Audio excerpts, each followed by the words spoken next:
This just really begs the question. I have always been under the belief that the TikTok judge, Denise Brown, was recording much more than what she posted.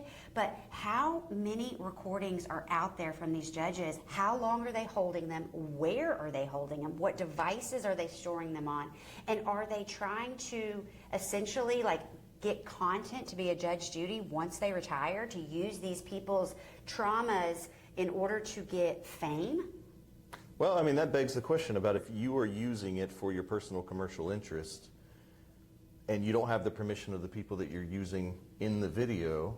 I mean, yes, this is a public forum, but not sure how public it really is if you control who has access to it and who films. Right, what's good for the goose is good for the gander, and we would never be able to go in and just pop out a recording. Also, their reasoning for us not being able to go in with our cell phone tomorrow and record is the fact that it's not the full hearing. But the judges are allowed to just pick and pull from the stuff that would be the most salacious. Also, I've always thought about this, and if you look at the way the TikTok judge was recording, it appears to me that it's over on this side.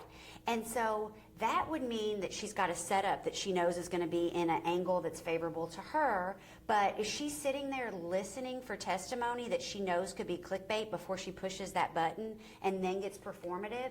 Which, just the ability to multitask and listen, give litigants full attention to hear the facts of the case and adjudicate the case when you're worried about creating content. No, I agree. Though you just touched on my two biggest concerns with this, because if it is open, anyone can record, it's a public forum, then I think in and of itself that's not a problem. If a judge records, if we record, if it's fair and everything is open. My biggest issue with it is if you're planning it for content and you're multitasking, you're serving two roles while you're sitting up there, you're not giving the case the proper attention.